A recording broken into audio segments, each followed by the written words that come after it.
అందరికీ నమస్కారం. నేను మీ చిలకమర్తి ప్రభాకర్ చక్రవర్తి శర్మ.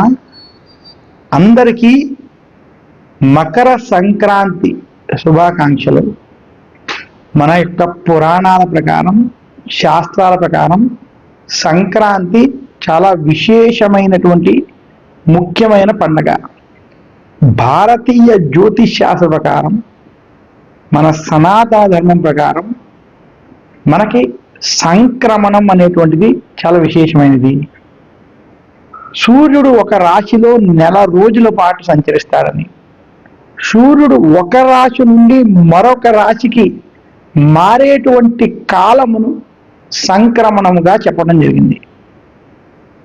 మనకి చైత్ర మాసంలో సూర్య భగవానుడు మేషరాశిలో ఉండడం, వైశాఖానికి వచ్చేటప్పటికి వృషభ రాశిలోకి రావడం, జ్యేష్ఠ మాసంలోకి వచ్చేటప్పటికి మిథునంలోకి రావడం, అలా సూర్య భగవానుడు మనకి ఉత్తరాయణ కాలం వచ్చే సమయానికి మకర రాశిలోకి ప్రవేశించేటువంటి సమయం ఏదైతే ఉన్నదో, మకర రాశిలోకి సంక్రమణం చేసేటువంటి సమయం ఏదైతే ఉన్నదో అది మకర సంక్రమణంగా మన యొక్క పెద్దలు తెలియజేశారు. ఈ జ్యోతిష్ శాస్త్ర ప్రకారం మకర సంక్రమణానికి చాలా ప్రత్యేకత, ప్రాధాన్యత ఉంది. మన యొక్క సంవత్సరం మొత్తం 2 ఆయనములుగా విభజించారు, ఉత్తరాయణము, దక్షిణాయనము. సూర్యుడు మకర రాశి నుండి మిథున రాశి అంటే కర్కాటక రాశి పూర్వం ఉన్నటువంటి మిథున రాశి వరకు ఉన్నటువంటి ఆ సమయం మకరం, కుంభం, మీనం, మేషం, వృషభం, మిథునం, ఈ 6 నెలలు ఉత్తరాయణ కాలంగా. అలాగే సూర్యుడు కర్కాటక రాశి నుండి ధను రాశి వరకు, కర్కాటకం, సింహం, కన్యా, తుల, వృశ్చికం, ధనస్సు, ఈ 6 నెలలు దక్షిణాయనంగా చెప్పబడింది.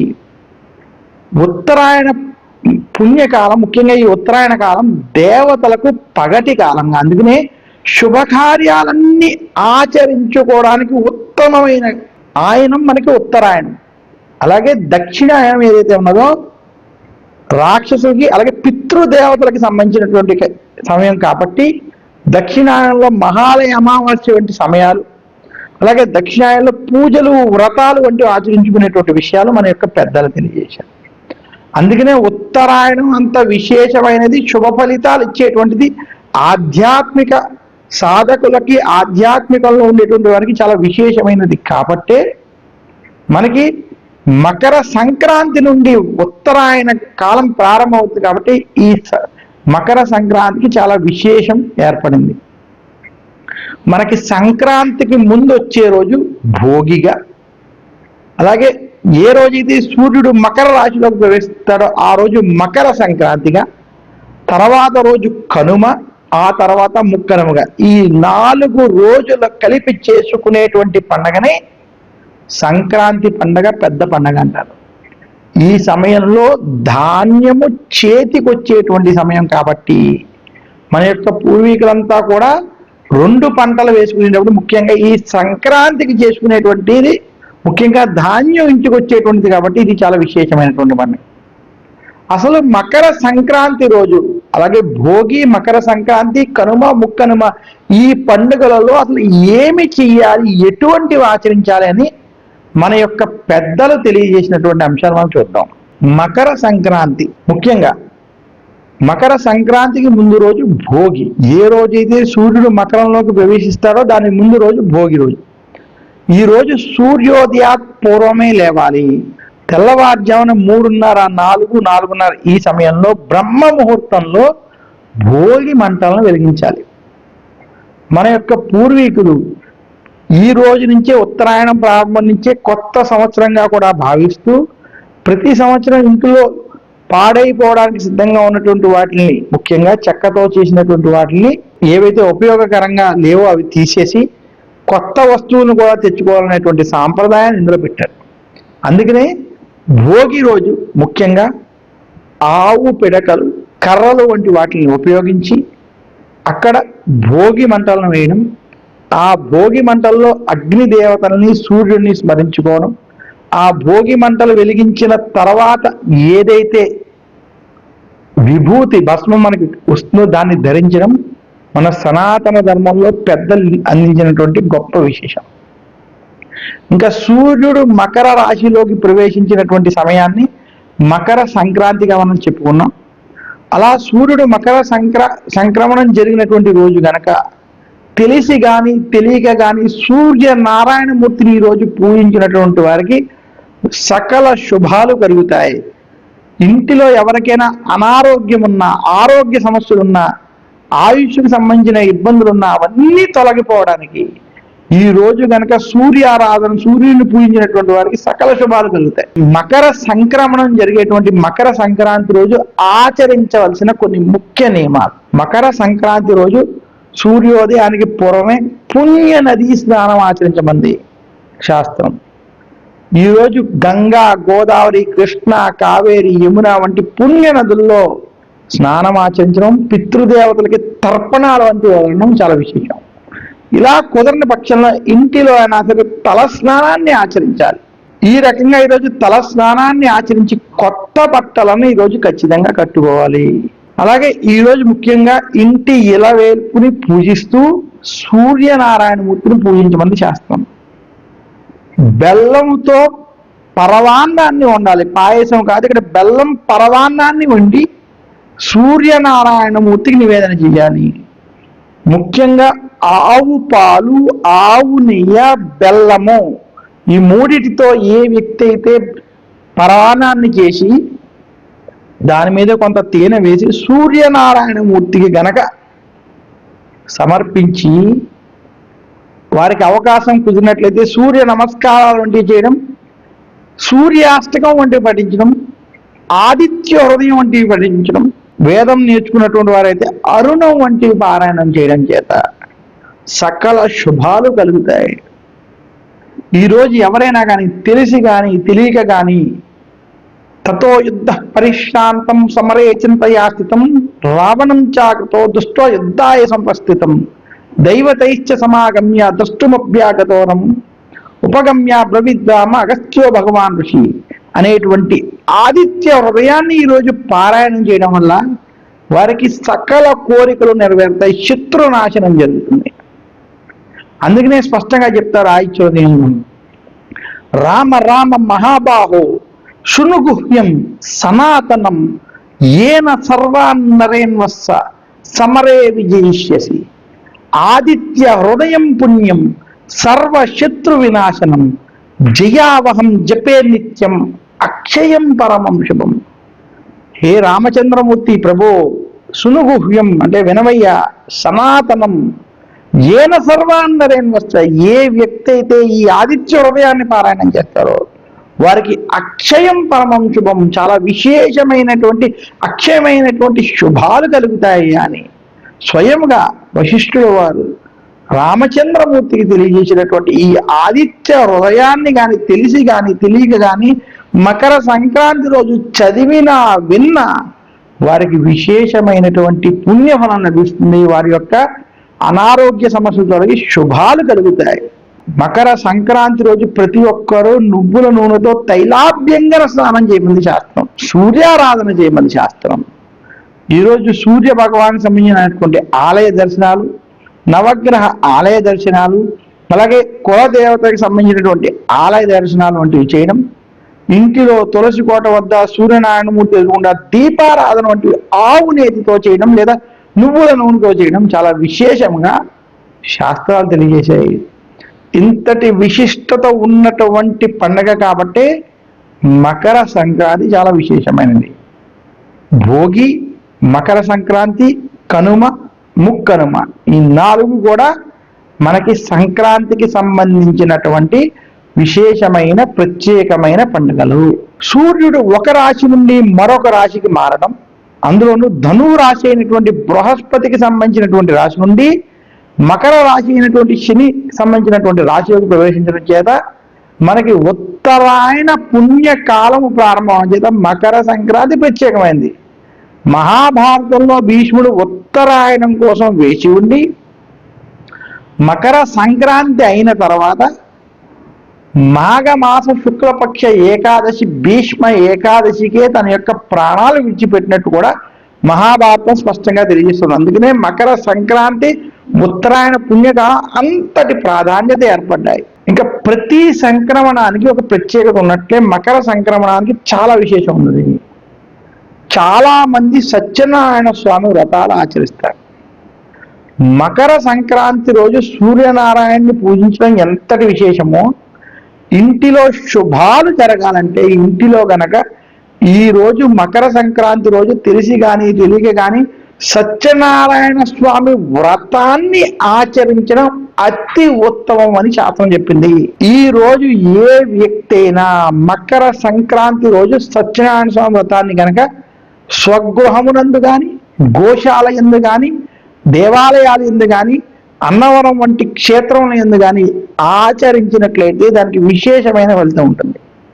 అందుకనే సత్యనారాయణ స్వామి వ్రత కథలో ఆ వ్రతాన్ని ఎప్పుడు ఆచరించవచ్చు అన్నప్పుడు, ఇంటిలో శుభకార్యాలు చేసుకునేటప్పుడు కొన్ని పర్వదినాలు, ముఖ్యంగా మాఘ పౌర్ణమి, వైశాఖ పౌర్ణమి, కార్తీక పౌర్ణమి, అలాగే శ్రావణ మాఘ వైశాఖ కార్తీక ఏకాదశి వంటి తిథులు చెబుతూ సూర్య సంక్రమణం జరిగేటువంటి సమయాల్లో ఆచరించడం అతి ఉత్తమంగా చెప్పారు.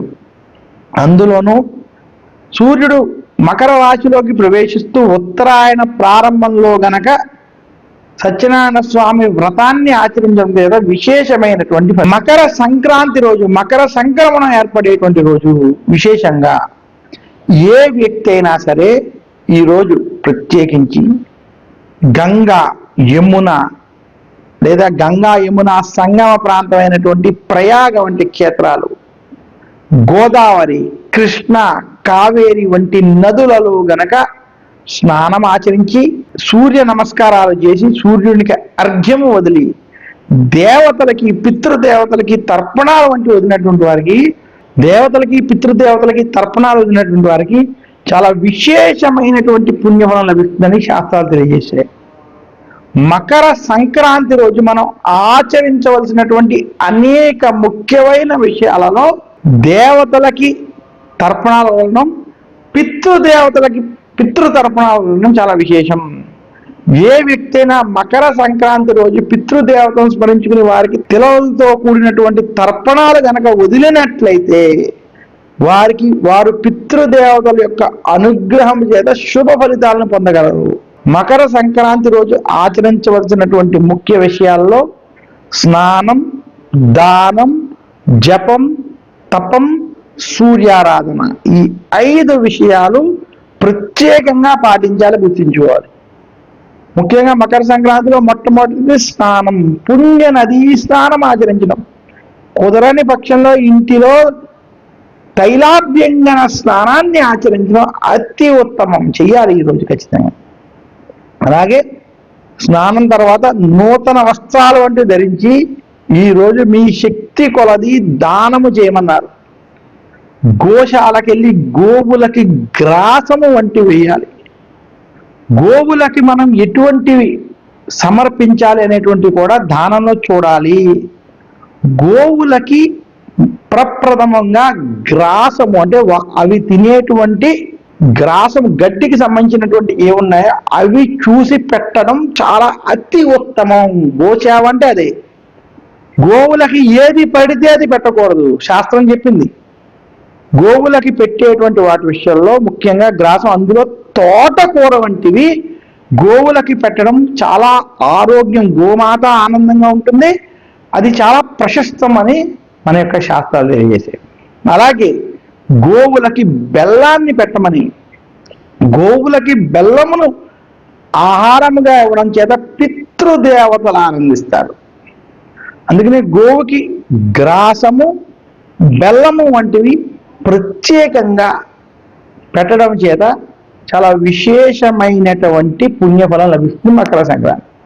అలాగే దానం ఆచరించేటప్పుడు బ్రాహ్మణులకి కావచ్చు లేదా బీదవారికి కావచ్చు, అలాగే వికలాంగుల వంటి వారు, అనాథాశ్రమాల వంటి వాటిలో కూడా ఏదైనా దానం వంటివి చేయడం. కొన్ని చోట్ల ఎక్కడైతే మనకి అన్నదానం వంటివి జరుగుతాయో అటువంటి అన్నదానాల వంటివి కూడా చేయడం చాలా విశేషం. మకర సంక్రాంతి రోజు అన్నదానము, వస్త్రదానము వంటి దానములు ఆచరించడం వల్ల చాలా ప్రత్యేకమైన విశేషమైనటువంటి ఫలితాలు లభిస్తాయని తెలియజేస్తూ, ఇక మకర సంక్రాంతి రోజు ఆచరించవలసినటువంటి ఈ 5 విషయాల్లో స్నానము, దానము, జపము, తపము. ఈరోజు మీరు ఉపదేశం పొందినటువంటి నామంతో జపతపాదులు చేసుకోవడం, గాయత్రి వంటి అయినటువంటి వారు సూర్య ఆరాధన, సూర్యునికి సంబంధించినటువంటి గాయత్రికి సంబంధించినటువంటి జపతపాలు ఆచరించుకోవడం, ఇవి చాలా విశేషం, అతి ఉత్తమం. అలాగే ఈరోజు హోమం వంటివి, అగ్ని కార్యాల వంటివి ఆచరించుకోవడం చాలా విశేషం అని కూడా తెలియజేస్తున్నాను. ఈరోజు దేవతారాధన చాలా ప్రత్యేకమైనది. మకర సంక్రాంతి రోజు ఇంటిని ఎవరైతే శుభ్రంగా ఉంచుకుంటారో వారికి అలక్ష్మి ఉండదు. భోగి, సంక్రాంతి, కనుమ, ముక్కనుమ రోజు ఇల్లంతా శుభ్రంగా ఉంచుకుని ఇంటి బయట ముగ్గులతో, ముఖ్యంగా కనుమ సమయానికైతే రథం ముగ్గు వంటి ముగ్గులు వేయాలి. అలా ముగ్గులతో అలంకరించిన ఇంటికి లక్ష్మీదేవి ఖచ్చితంగా వస్తుందని శాస్త్రాలు పెద్దలు తెలియజేశారు. అలా ఇంటిని ఈరోజు శుభ్రంగా ఉంచుకోవడం, బొమ్మల కొలువులు వంటివి పెట్టుకోవడం, ఇవన్నీ కూడా మకర సంక్రాంతి రోజు చేయాలి. అలాగే మన యొక్క పెద్దల యొక్క సూక్ష్మ దృష్టి ఎంత ఉంటుందో ఒకసారి మనం గమనించినట్లయితే, మన ఇంటిలో అనారోగ్య సమస్యలు ఏర్పడడానికి అనేక కారణాలు ఉంటాయి. ముఖ్యంగా మన ఆహార వ్యవహారాలు కావచ్చు, మనం ఎదుటి వారితో ప్రవర్తించేటువంటి విషయాలు కావచ్చు, మనకు ఉండేటువంటి భోగభాగ్యాలు కావచ్చు, దీనితో పాటు దిష్టి దోషములు కూడా కావచ్చు. ఇవన్నీ కూడా అనారోగ్యం ఏర్పడడానికి కారణాలు కావచ్చని మన పెద్దలు తెలుసుకున్నారు.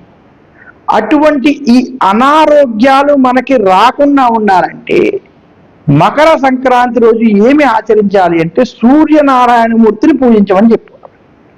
అందువల్ల సూర్యారాధన మకర సంక్రాంతి రోజు చేసినటువంటి వారికి, సూర్య కిరణాల యొక్క స్పర్శ పొందినటువంటి వారికి అనారోగ్య సమస్య తొలగిపోతుంది. అందుకనే విటమిన్ D3 వంటివన్నీ కూడా మనకి ఉత్తరాయణంలో ప్రత్యేకంగా ఎక్కువ మనకి లభిస్తాయని శాస్త్రాలు తెలియజేశాయి. అందుకనే ఈ సమయంలో సూర్యారాధన అంత పవిత్రమైంది. ఇంకా దిష్టి దోషాలు సంక్రాంతి సమయంలో ఎలా తొలగుతాయి అంటే, భోగి, మకర సంక్రాంతి సమయంలో, ముఖ్యంగా సంక్రాంతికి ముందు రోజు భోగి రోజు పిల్లలకి వాళ్ళకి భోగి పళ్ళు పోస్తారు. అంటే రేగి పళ్ళను తీసుకొచ్చి పోయడం అనేది ఉంది. రేగి పళ్ళు ఎందుకంటే ఈ సమయంలో రేగి పళ్ళు వస్తే, రేగి పళ్ళు సూర్యకాంతి, విటమిన్ D అనేవి ఎక్కువ ఉంటాయని శాస్త్రాలు తెలియజేశాయి. అటువంటి రేగి పళ్ళు శిరస్సు పడడం వల్ల అనారోగ్య సమస్యలు తొలగుతాయని, దిష్టి దోషాలు, నరదిష్టికి సంబంధించినటువంటి దోషాలు తొలగి పిల్లలు ఆరోగ్యవంతులు అవుతాయని మన యొక్క పెద్దలు తెలియజేసినటువంటి అంశం.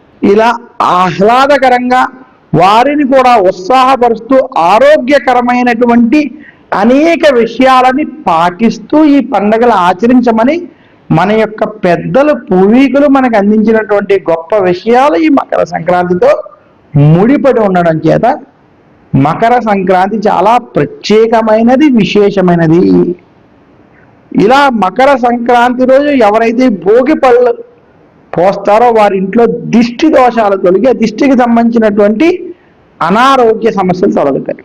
ఇంకొకటి ఉంది, చాలా మంది ప్రత్యేకంగా తెలుసుకోవాల్సింది ఏంటంటే, ఇంటిలో పెద్దవారు కానీ ఎవరైనా ఉంటే వారికి నరఘోష, నరదిష్టి కనుక అధికంగా ఉంటే మేము ఏం చేస్తే బాగుంటుంది, అది కూడా మకర సంక్రాంతి రోజు చేసుకుంటే దానికి ఫలితాలు ఎలా ఉంటాయో చూద్దాం. ఏ వ్యక్తికైనా తనకి దిష్టి అధికంగా ఉంది, శత్రుపీడ అధికంగా ఉందంటే వారి ఇంటిలో పెద్దలు కావచ్చు, వివాహం అయితే భార్య కావచ్చు, ఎవరూ లేకపోతే చాకలి వంటి వారు, ఇంటిలో పనిచేసేటువంటి వారు ద్వారా రాళ్ల ఉప్పు, కళ్ళు ఉప్పు అంటారు, వాటిని 2 నిమ్మకాయలని అలాగే ఎండు మిరపకాయలని కొన్ని తీసుకుని ఈ 3 ద్వారా స్నానానికి వెళ్ళడానికి పూర్వం దిష్టి తీయించుకోవడం అతి ఉత్తమం. అలా దిష్టి తీయించుకుని ఆ రోజు గనక తలస్నానం ఆచరిస్తే, ముఖ్యంగా అది శనివారము, ఆదివారం వంటి రోజులు కావడం, లేదా మకర సంక్రాంతి లేదా పౌర్ణమి, అమావాస్య వంటి రోజుల్లో గనక ఇలా చేసినట్లయితే వారికి ఉన్నటువంటి దిష్టి దోషాలు తొలగిపోతాయి. ఇదే కాకుండా ఇంటికి సంబంధించి మనం కూష్మాండం అని అంటాం. అంటే మనకున్నటువంటి అనేక వస్తువులు వాటిల్లో కూష్మాండం చాలా ప్రత్యేకమైనది. దాన్ని గుమ్మడికాయ అంటాం. గుమ్మడికాయని ఇంటికి కానీ మీ యొక్క వ్యాపార సంస్థలో కానీ ఆ యొక్క గుమ్మడికాయని వేలాడడం, ముఖ్యంగా ఉత్తరం, తూర్పు, ఈశాన్య భాగంలో ఆ గుమ్మడికాయకి గణపతి వద్ద పెట్టి పసుపు కుంకుమ పెట్టి ఆ ఇంటికి చూపించి ఆ ఇంటికి కట్టడం చేత దిష్టి దోషాలు ఈ సమయంలో, సంక్రాంతి సమయంలో చేస్తే తొలగిపోతాయి. లేదా ఇది ప్రతి నెలకి ఒకసారి ఇలా ఆచరించడం చేత దిష్టికి సంబంధించిన దోషాలు తొలగుతాయి. అటువంటి నరఘోష, నరదృష్టిని తొలగించుకోవడానికి మనకి ఉత్తమమైనటువంటి అవకాశం ఉన్నటువంటిది మకర సంక్రాంతి రోజు. అందుకనే మకర సంక్రమణం జరిగేటువంటి సమయంలో భోగి సంక్రాంతి సమయంలో పిల్లలకి ఏదైతే భోగి పళ్ళు పూసి ఈ సమయంలో వారికి దిష్టి తొలగేటువంటి కార్యక్రమాలు చేస్తారో అటువంటి వాళ్ళ వల్ల విశేషమైనటువంటి ఫలితాలు లభిస్తాయి. ఈ రకంగా సంక్రాంతి పండగని జరుపుకోవడం చేత వారికి శుభ ఫలితాలు కలుగుతాయని తెలియజేస్తూ మకర సంక్రాంతి రోజు శ్రీ మహావిష్ణువు యొక్క ఆలయ దర్శనాలు చేయడం, శ్రీ మహావిష్ణువుని పూజించడం, సత్యనారాయణ స్వామి వ్రతాలు వంటివి ఆచరించడం, విష్ణు సహస్రనామం వంటి నామాలు పఠించడం, ఆదిత్య హృదయం, విష్ణు సహస్రనామం వంటివి కనుక ఈరోజు చదువుకున్నట్లయితే చాలా విశేషమైనటువంటి పుణ్యఫలం లభిస్తుంది. మకర సంక్రాంతి రోజు ఏదైనా మంచి పనులు చేస్తూ దైవారాధన వంటివి చేసుకున్నట్లయితే చాలా శుభ ఫలితాలు కలుగుతాయని తెలియజేస్తూ జాతకంలో దోషాలు తొలగడానికి నవగ్రహాలకి నాయకుడైనటువంటి ఒక్క సూర్యనారాయణమూర్తి అయినటువంటి సూర్య భగవాన్ని గనక మకర సంక్రాంతి రోజు ప్రత్యేకంగా పూజించి సూర్యుణ్ణి గనక అనుకూలంగా తెచ్చుకుంటే ఆయన చుట్టూరు తిరిగేటువంటి మిగతా గ్రహాలన్నీ కూడా అనుకూలిస్తాయని చిలకమర్తి పంచాంగరీత్యా దృక్ సిద్ధాంత పంచాంగం ఆధారంగా ఈ ప్రత్యేక కార్యక్రమం ద్వారా మీకు నేను ప్రత్యేకంగా తెలియజేస్తున్నాను.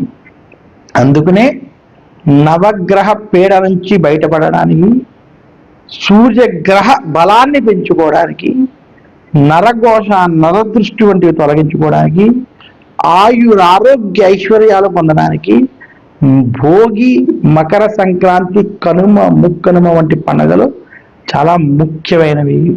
అందులో ఇంకా కనుమ, ముక్కనుమ మనకి పశువులను ప్రేమించడం, ఆరాధించడం ఈ యొక్క పండుగ తెలియజేస్తాయి. కనుమ రోజు విశేషంగా గోమాతలని, పశువులని, పక్షులని కూడా పూజించాలి. ఈరోజు ఎవరైతే తెలిసి కానీ తెలియక కానీ ఇంటి బయట కానీ మేడ మీద కానీ పక్షులకి నీళ్లు, ధాన్యం వంటి పెడతారో వారికి కేతుగ్రహ యొక్క అనుగ్రహం కలుగుతుంది. సముద్రంలో కానీ నీటిలో ఉన్నటువంటి చేపలకి గోధుమలు వంటి ఆహారాన్ని సమర్పిస్తారో వారికి రాహు, కేతువుకి సంబంధించినటువంటి అనుగ్రహం కలుగుతుంది. ఇదే కాకుండా ఈరోజు ప్రత్యేకంగా గోమాతని పూజించి, గోవుకి పసుపు కుంకుమ సమర్పించి, గోవుకి గ్రాసం వంటి సమర్పిస్తారో వారికి సకల దేవతల యొక్క అనుగ్రహం కలుగుతాయి. కనుమ రోజు ఏ వ్యక్తి అయితే గోవులను పూజిస్తారో వారికి సకల శుభాలు కలుగుతాయని శాస్త్రాలు తెలియజేసాయి.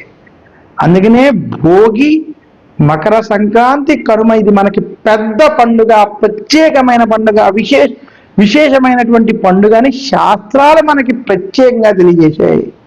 అందుకనే దక్షిణ భారతంలో ఆంధ్ర, తెలంగాణ, తమిళనాడు, కర్ణాటక వంటి రాష్ట్రాల్లో, కొంత మహారాష్ట్ర వంటి రాష్ట్రాల్లో సంక్రాంతి పండుగ అంతటి ప్రాధాన్యత, ప్రాముఖ్యత వచ్చింది.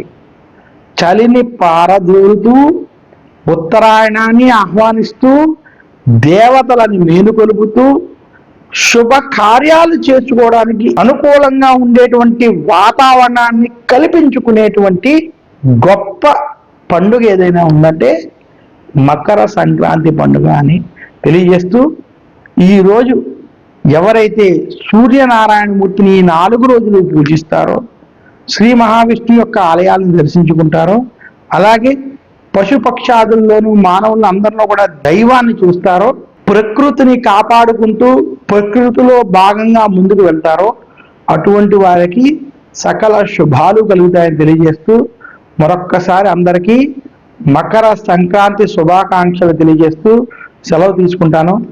నమస్కారం. మీ చిలకమర్తి ప్రభాకర చక్రవర్తి.